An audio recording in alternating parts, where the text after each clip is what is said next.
Good afternoon. It is Saturday, July 3rd, 2010. Happy 4th of July weekend. Hope everybody enjoys themselves tomorrow, whether you're seeing fireworks or spending time with friends, family, or cooking out, whatever you're doing. My girlfriend and I might go down to the National Mall to see if fireworks down there. Might bring my Gadsden flag. We'll see. I hope everybody enjoys it and reflect upon what makes this country great and the liberties we still retain. Reflect back upon the American Revolution and what we fought for and why we broke away from Britain. So anyway, got that going on, and of course this week was the Elena Kagan hearings. She doesn't appear to be much of a friend of the Constitution. If you notice, she always says, "I'll defend the law, the law, the law." But she never really says that she'll defend the Constitution. And that's because Elena Kagan believes the Constitution, even though she hasn't stated this. I think we all know that Elena Kagan believes the Constitution is an outdated, irrelevant document. And the only reason why she's not saying that explicitly is because she knows she won't be confirmed if she says that. But she does. When she was asked if she was a legal progressive, she acted dumb and said, I don't know what that means. I'm not sure exactly what that means. What do you mean you don't know what that means? Of course she knows what that means. She's a chair at Harvard. If she doesn't know what that means, she's not qualified to be on the Supreme Court, period. And speaking of which, I'm tired of everyone who is being nominated to Supreme Court or for the White House or any of these top government positions. Why do they all have to be from Harvard and Yale? Harvard, Yale, Ivy League school, Ivy League school. We need to go back to having normal Americans, everyday Joes, like you and me,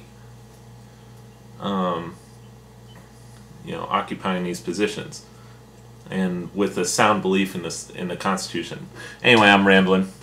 This is part 3 of my series on the Fed. Last time I talked about the curse of inflation and how inflation really it hurts the poor, it hurts savers, it hurts the working classes by making the money that they've worked hard for, by making the money that they've saved decline in value. And we looked at some examples of that. But so my next question is, who benefits from inflation? Why do we have inflation if so many people are hurt by it? Came up with a little list here.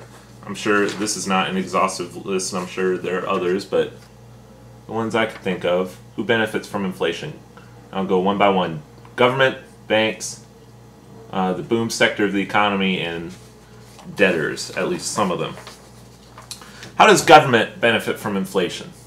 When we inflate the monetary supply, when we print money, create money out of thin air, how does government benefit from that? Well, government, by using a printing press, doesn't have to directly tax its citizens, and that makes it easier for them to raise revenue, because inflation, like I mentioned last time, is a hidden tax. You don't see it really. I mean, you don't get a paycheck back and see that the government's taken X amount of dollars away. It does it very discreetly, and the value of your money goes down and is distributed to government. When George W. Bush invaded Iraq and started the war in Afghanistan, I mean, these were costly wars. We spend around $1 trillion a year managing our world empire since 9/11.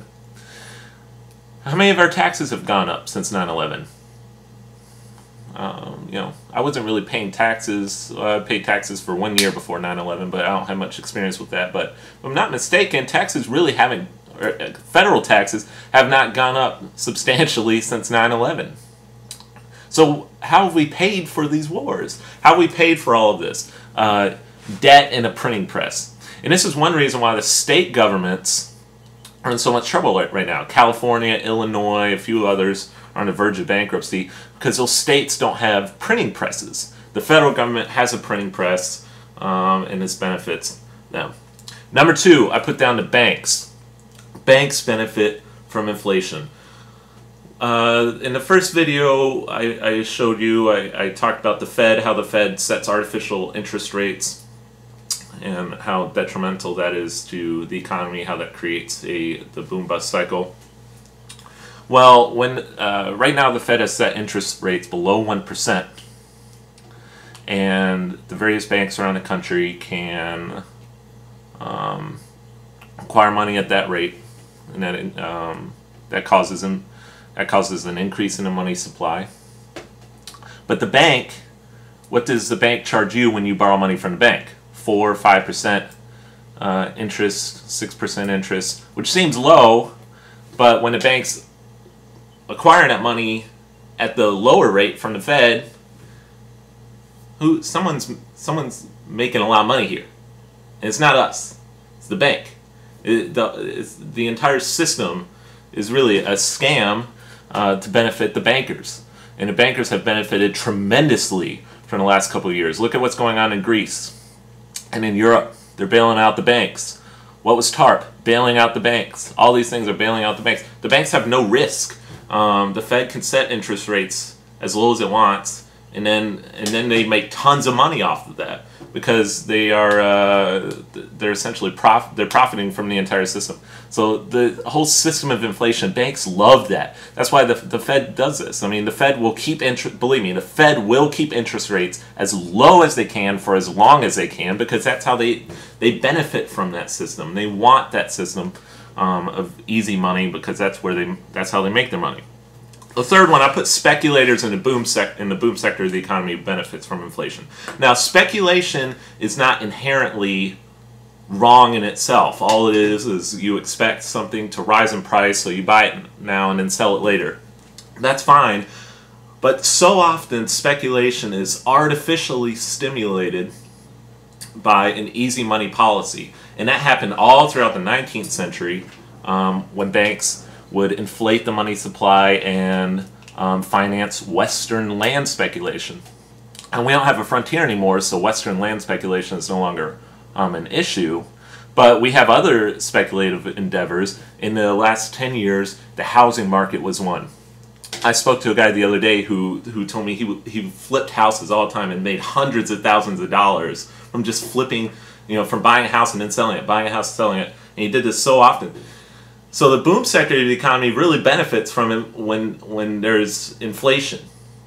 And the flip side to that is not all of them, some of them get out in time. In fact, a lot of them get out in time, and they make a lot of money that way. Others don't have so much luck and end up losing a lot of the money they made. So it can go either way. If you play your cards right and time everything perfectly, you can really benefit from an inflationary economy. Others will be ruined. So that third one is a little more iffy. The government and banks almost always benefit from this type of system. And then the last one I put debtors. Some debtors. Some debt is adjusted for inflation. I believe student loan rates, interest rates go up with inflation. If I'm not mistaken, I should check that out. I have a few. That's not good. But overall, debtors all throughout American history have pressed for easy money, because when the value of the dollar goes down, obviously it's a lot easier to pay that nominal sum that was more before. Now, think of it this way. Who's the biggest debtor in the world right now? Think about it. The United States federal government. The United States federal government has a vested interest in making sure, or in having the value of the dollar go down, because they owe, what, $12–13 trillion. Are we ever going to pay back all that debt honestly? Or are we going to pay it back in depreciated dollars? My belief is it's going to be the latter. I don't know how we're ever going to raise enough honest money to pay back all of our national debt. But we could pay it back with dishonest money. That's what happened in the Weimar Republic. After World War I, after the Treaty of Versailles, Germany owed a lot of money. What do? They just turned on a printing press and started just printing money. And we all know what happened after that. So anyway, that's inflation. And I'll get to the fourth I'll get to a 4th video in my series, hopefully next week or the week after. In the meantime, enjoy your weekend, and I'll talk to you guys later.